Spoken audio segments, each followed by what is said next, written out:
Hello everyone, my name is Jake and I'm going to show you how to create a web server using Python. Check the video description for all the tools that I'm using.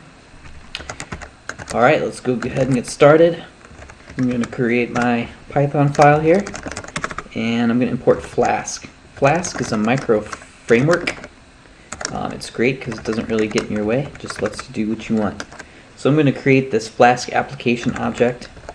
I'm going to enable debug mode and then I'm going to tell it to run. So let's execute this file. Alright, it says it's running. Let's copy this address. It also says it's restarting with reloader. That's the debug mode that I enabled. If I go back and I edit any of my Python files, it will automatically reload, so I don't have to go in here and stop it every time and restart it. So let's open a web browser now. Paste in that address. We get a not found error. So what's going on here? Let's go back to the output window. Okay, so the web server got a GET request at the root of our web server and returned a 404 error.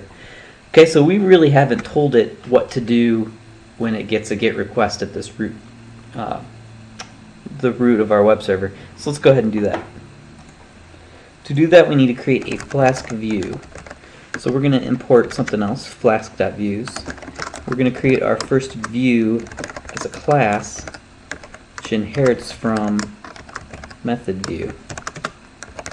Then we're going to define the get method, and the get method is going to return hello world, of course. Okay, so there's our first view, but we need to attach this view to a route. In order to do that, we're going to call add URL rule. We're going to define the route first, which is going to be the root, and then we're going to define the view function that this is going to call. So this is going to hook up the route to our view that we created. We need to name this. We're just going to call it main. Alright, there you have it. Let's open our browser again and refresh, and there we go, hello world. So you just created your first web application. Stay tuned for some more cool stuff. This is going to be like the base of all the future videos. Please subscribe if you like this and let me know in the comments how you feel.